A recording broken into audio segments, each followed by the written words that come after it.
Hi, welcome to this episode in the Kofax RPA Deep Dive series. I'm Jesper Scherpenhuizen, and today I'd like to talk to you about Microsoft Word documents, and specifically in an RPA context. Main reason for this is information can be hidden away in all sorts of systems, databases, data stores, document management systems. They can be stored away in PDFs, scans, PNGs, TIFFs, you name it. But it can also be stored in Microsoft Word documents. And what I wanted to achieve in this video is show you how easy it is to unlock that data if you leverage the breadth of the Kofax Intelligent Automation platform. So for this demonstration, if you want to follow along, you'll need to have Kofax RPA installed and up and running. For those of you who don't have that yet, please have a look at the kofax.com website and click the link to start your free trial. Leave your details here. You'll get a link to the installation media and a 12-month license delivered to your inbox. It's the real deal, so no features are missing. It's got all of our enterprise capabilities right there. And next to Kofax RPA, you'll also need to have Kofax Customer Communication Manager, or Kofax ECM for short, installed. And we're going to leverage the conversion capabilities of Kofax ECM. Kofax ECM is, of course, a fully fledged communication management platform, and we're only going to use the tip of the iceberg, so to say. If you've got any questions about Kofax ECM, leave a comment, drop me a line. I'll come back to you with anything you might want to know about that. Without further ado, let's have a look at the document that we're going to have a look at today. As you can see, this is a nice example. It's got some structured data in a table. It's got some unstructured data hidden away in full text.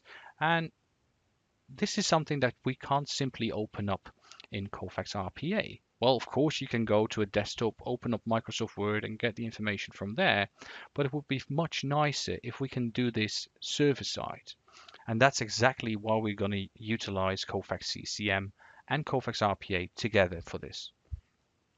So, as said, we're going to use Kofax ECM, and that's what I'm going to look at first.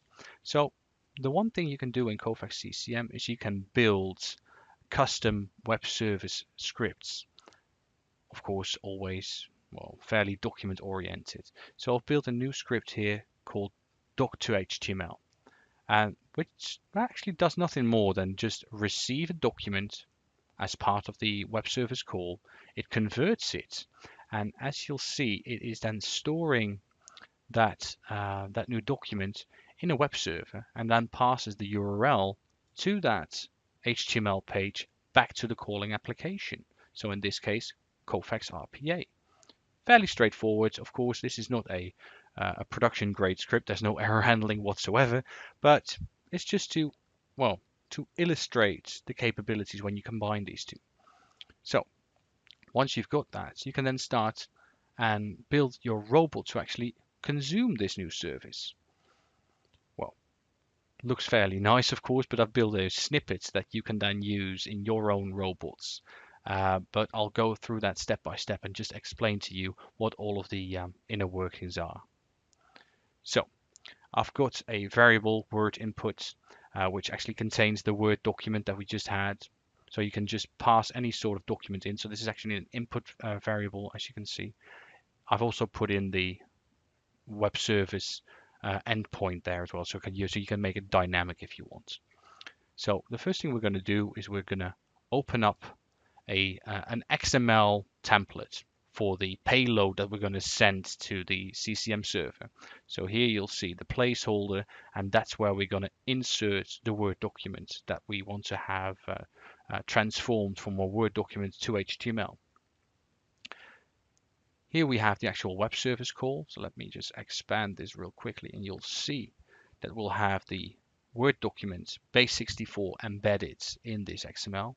Maybe good to point out that we use the converters to do that. So you've got the Word, the actual Word document there. We do a base64 encode and then insert it there.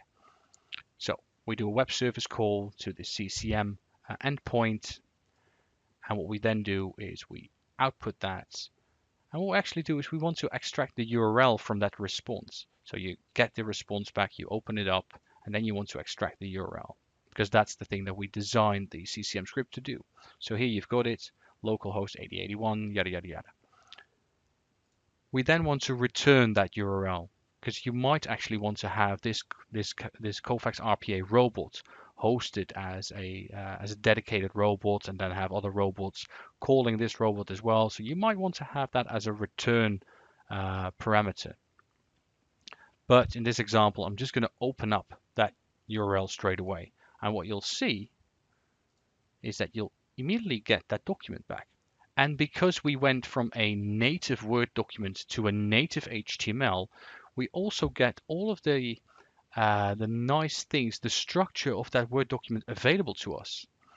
And I just wanted to, well, to prove that to you by using the built-in loop functionality in Kofax RPA.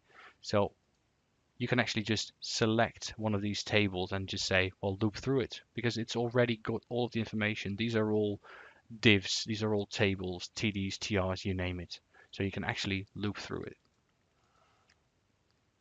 So with that being said, this is of course just a quick example of what you can achieve with the Kofax RPA product and the Kofax Intelligent Automation platform in general.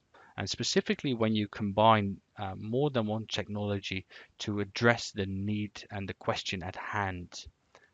As I mentioned, you could also have achieved this by just opening up a desktop and have Word there and have your Kofax RPA robot doing it on the desktop. But by doing it this way, you can actually leverage the capabilities you already have in the store in your organization and keep it as much service-centric as possible with all of the added benefits from a scalability point of view, from a management point of view, from an overhead point of view. I don't have to explain all of the benefits of that. Well, as said, just a quick video. If you've got any questions on how to leverage Microsoft Word documents in Kofax RPA, let me know. If you've got questions about Kofax ECM, let me know. Always willing to help. With that, I bid you adieu and have a great day. Thanks for watching.